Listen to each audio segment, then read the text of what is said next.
right, everybody, welcome to Recover Alaska's First Taste. This is a monthly series normalizing sober and sober curious lifestyles through candid conversations and taste testing mocktails handcrafted by bartenders who can make more than just a cocktail. I am your host, Justin Williams of Justin's Alaska Eats. Joining me today is Delphine Atutu and Christina Love and Miss Maria Denton from Lyre Spirits. How are we doing today, everybody? Doing great. Wonderful. All right. I'm so happy to hear it. Before we get to our first drink, I wanted to acknowledge Indigenous Peoples Day, and that's what we're going to be discussing today. We want to dedicate this episode of First Taste to Alaska's First People. And before we honor the rich histories and cultures, I'd like to recognize those of us in Anchorage who live and work on the land of the Dena'ina. So thank you everyone for being here. Thank you for the last few episodes that we've done, the last few months. And Maria, before we get into our topic, do you want to introduce us to our drink? Absolutely. So Lyre's non-alcoholic spirits. We like to think that we're giving you sophisticated choices in your drinking. That just because you've chosen not to drink alcohol doesn't mean that you can't have a great cocktail. So today I'm going to make a pink gin fizz. And this is another kind of classic cocktail. Pink gin's been around for a little while. I'm using Lyre's Dry London Spirit, an ounce of it. Dry London Spirit is our gin mimic, as it were. We build these things from the ground up. We take all the flavors that are in gin and we all these essences and extracts, and we put them together. We build them very carefully to mimic gin. And then my other mimic I'm using today is Italian orange. This is a Campari mimic. Campari is a bitter orange aperitivo from Italy. It's one of my favorites. And I'm going to do another, just an ounce of that. And then I'm going to take some tonic, and I'm using plain tonic today. You can experiment with flavored tonics too. They have like elderflower tonic and cucumber tonic. I think cucumber might be a little too green for this, but I'm going to add 3 ounces of tonic, just whatever your favorite is. And then, so this is just really light, really refreshing. I know we're in October, but sometimes you want something just light and refreshing and easy to drink. And I'm not being fancy here. I'm just stirring it right in the same glass that I'm gonna serve it in. And I'm actually gonna add a couple of little lemon slices in there. My glass is a little bit narrow, so I kind of gotta put those in there. And then I'm gonna add ice. And put in there. All right. And I'm just gonna kind of spin it with my spoon a little bit. Get one in there. My citrus is preventing it from going down. You can actually serve this in a wine goblet too. It works really well in a wine goblet. But I'm just kind of spinning it around in there to kind of get the citrus elements kind of worked in. And you can see it just ends up being like a really pretty drink. It almost looks like a lemonade or something like that. Yeah, I was just thinking that. Yeah, when you taste it, I didn't get too much of a pink color on mine, but I maybe was off on my measurements just a little bit. But this is a Lyre's pink gin. All right, let's try it. Ooh. Yeah. Yeah. Classic. It's like a fancy gin and tonic, I guess, is the best way to think about it. Oh man, that's really good. Hold up. It is. Yeah, that's really, really refreshing. Here in Anchorage, Alaska, it is not sunny. It's not summery.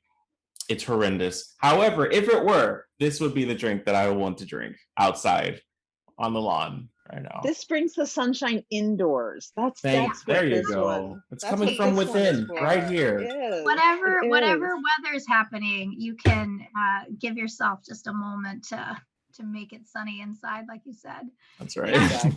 Exactly. It's a very unique taste too. Like it is. Yeah, right. I'm surprised at the flavors of these, mocktails. And and the different types of flavors that come up again, like from the first drink to, and then wear on the taste buds. and then the aftertaste. Mm-hmm. It stays with you for a bit. That aftertaste is so important too. Oh my goodness.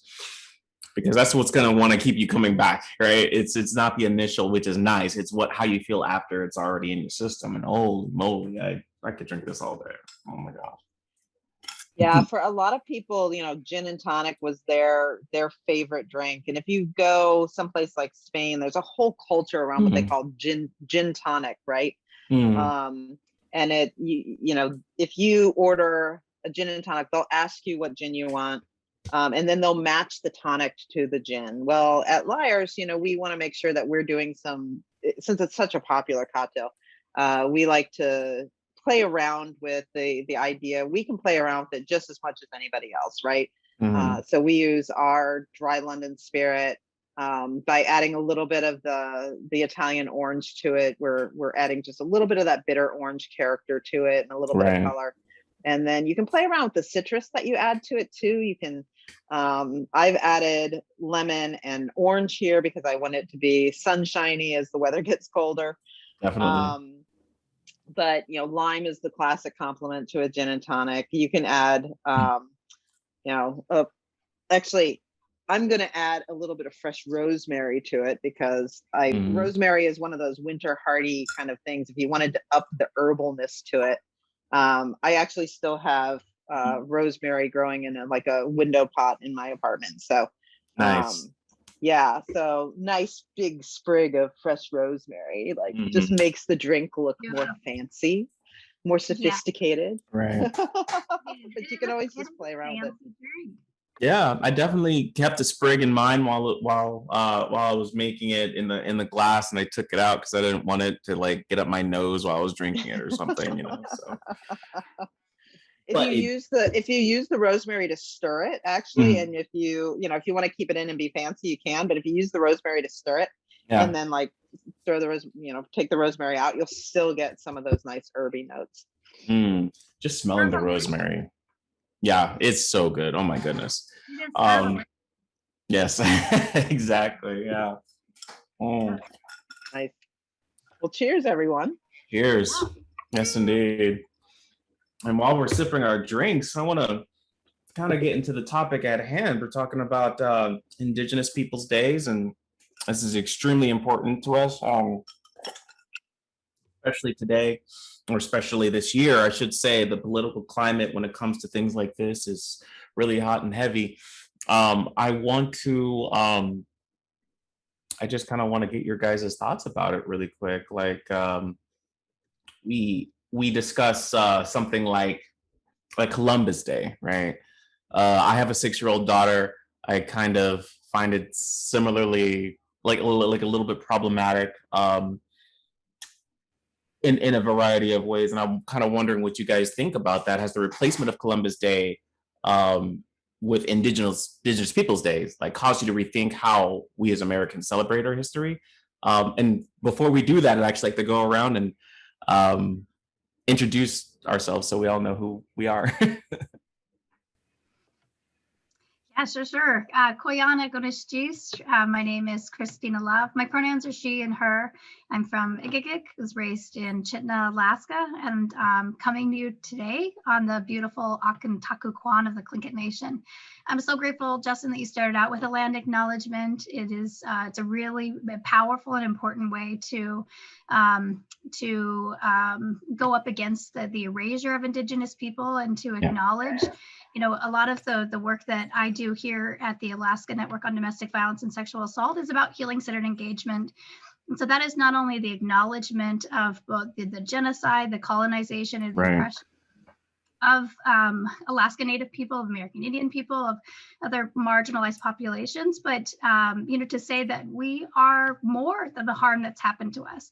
And to look at all of the beautiful ways that we have survived what was meant to kill us. The question asked about Columbus Day, I think, is a really, really great question, but I'll go ahead and let Delphine and Maria introduce themselves, and I'll come back to that question. But yeah, thank you so much for the land acknowledgement and for that really great question. I'm Delphine Achutitu, born and raised in West Africa, Cameroon. I moved here in Alaska in 2003. I've been living here since then, 18 years. By profession, I'm a nurse practitioner, mental health nurse practitioner, have a practice on Mountain View Community Mental Health. And I am excited to be talking about this topic today. And hi, I'm Maria Denton. I am with Lyre's Non-Alcoholic Spirits and your mixologist for the day. And really happy to be included in this conversation. You know, in my generation, we went from having history books that that Indigenous people were kind of like a footnote in the history of this country, and really without Indigenous people, we wouldn't have the United States of America. And I think the more we acknowledge that, and the more we include their narrative in our history, you know, it's so important. I'm really happy to see Columbus Day go, honestly, and it replaced with Indigenous Peoples Day, because just having that name there at least gives people a pause and makes them think about the impact of you know, most of us in the United States of America, we're immigrants to this land. And I think we need to acknowledge that and elevate the history of the Indigenous people that made our lives possible. I'm so grateful that we are, you know, having this conversation more and more, and for history to learn really like who Columbus was. You know, I mean, there's the stories of what we learned, and then learning like the real history. There's some really incredible books out there. The Indigenous Peoples History is one of them that gives us the real history about what happened. There are a lot of really great organizations here in Alaska that are working really hard to make sure that the full story is told. You know, I think that there's a couple of things that, like, as a human being, one, there's nothing more important than who we think we are. The other thing that is really, really important is the story about the communities and the land and the culture of where we all live. And so I know for myself, I grew up thinking that there's this narrative of this country that we live in, and who Indigenous people were in that story, and then come to find out that that story was told by the people that caused a lot of harm. And you know, Columbus was part of you know, really one of the first sex trades, international sex trades, and some of his crew have some of the first reports of sexual violence to this country, and so that's a really significant part. But understanding that violence is not a part of Indigenous culture, and what we see today are the causes of that violence. What we see today are people who survived that violence and people who are continuing to survive that violence, and not just the role of Columbus, but other colonizers to this country, and recognizing the devastation of colonization and genocide, and how that has played an enormous part in who people think Alaska Native people are and the country that we live in. Absolutely. I think that's extremely powerful, just to acknowledge that this hasn't been talked about for very long. And these are the sorts of things that I have to be careful with. Like I said, my daughter is 6 years old and she's in public school, and I have to make sure that that some truths are being told about the history that she's supposed to be learning about. You know what I mean? Thinking about little things about, you know, like Maria was saying, we think about the history of this country. We think about the DNA of this country. And we think about how many times things have been rewritten so that the Indigenous people are just like little footnotes, which I hate to say is kind of exactly what happened, Maria. We have reduced the necessity of learning about the original people of this land to just like nothing. And we celebrated, I'm 31, so I was born in 89, and I celebrated Christopher Columbus for most of my life, right? Before I actually learned the real history of it. And largely that is because I didn't do my own research, but I find that heartbreaking, and I find it sad. Even the term All-American, that has nothing to do with the Indigenous people. And I just think that to me, that blows my mind, you know? So I am so happy we're having this conversation. I wish we could have it longer because I have dissertations and diatribes for years, right? But it is so important that we continue to talk about this and discuss it. Delphine, did you have any thoughts on it? Well, I'm just going back to the part of educating the public because, as you said, you have a 6-year-old that needs to know the truth. You have a 6-year-old that needs to know the truth about the history. I know knowing who you are and where you come from is very important of who you're going to be. Yeah. And that's also a process of recovery. So I think one of the best ways to handle this will be education. I remember when I was coming from Minnesota to Alaska, and it's not just people are not informed about what the culture. They are not even. It just people had all these things like, oh, you're going to Alaska. This is how it is. And when I came here, I remember I loved the place, and the culture really reminds me of my own culture back home. That's how I end up staying here. The truth about it, because the Alaska is just similarly landscape, just the way Alaska and my country is just like with hills and mountains, and the people, the culture. Some of the things that they celebrate in this Alaska in particular, we do the same similar things back home.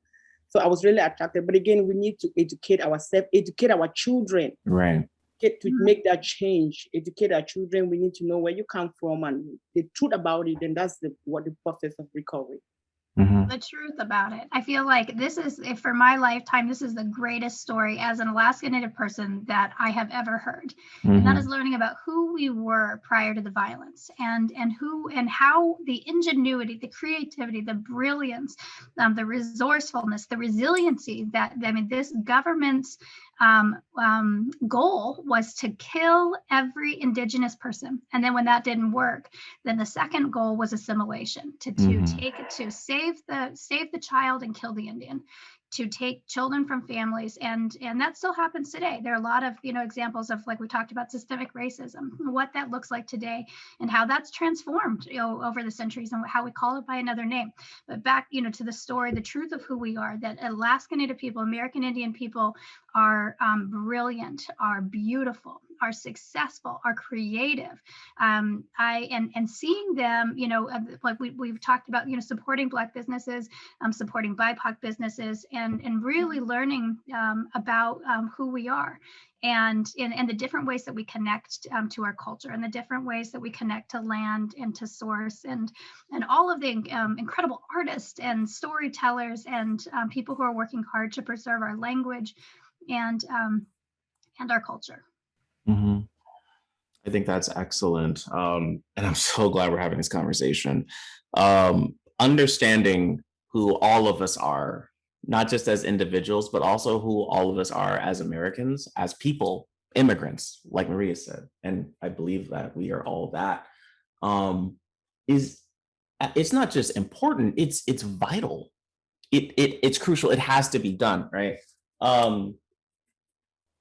So this is probably one of the best things that I think that we can talk about. And also with what you said, Delphine, with education, I want to add to that, doing the research, right? And learning what we need to learn from people we can trust and from ourselves.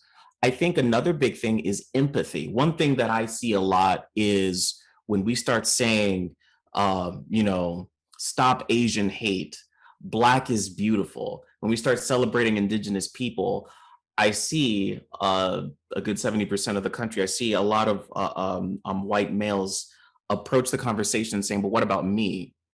Yeah. What about us? Right. And what I sense is that it's just not outright racism or stupidity. I see, okay, there are some questions that you have that need to be answered, right? But what I can also sense when we dig a little deeper, a lot of the time, it's just a total lack of empathy. This has nothing to do with you.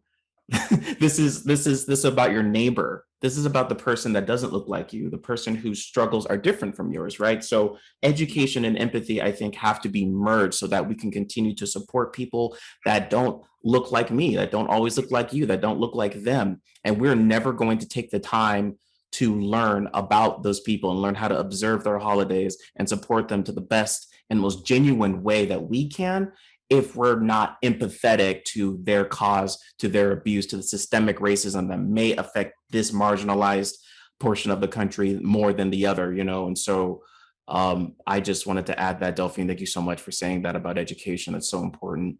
But it also has to start from within too. The principles of recovery. There are so many great things about the principles of recovery that you can use for anything in your life.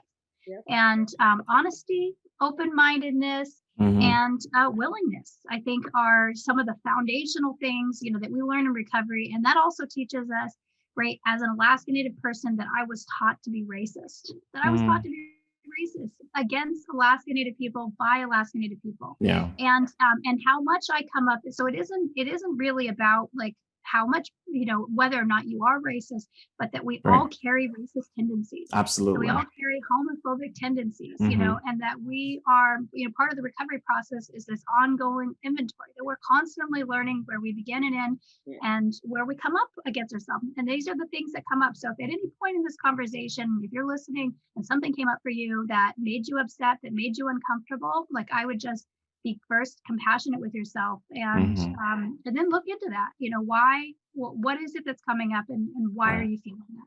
Right.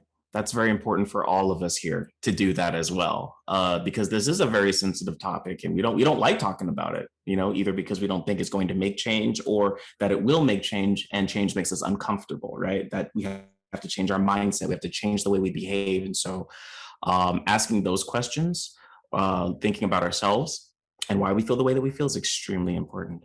I know we have to wrap this up. That's such a good conversation. I just thank you guys so much. I thank you, Maria. What do we think of this drink?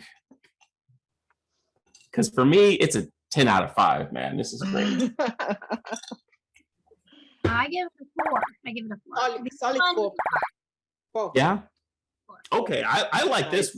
I like this one more than last month's drink, man. I don't know what it is. Maybe it's because it's I don't know. It's just delicious.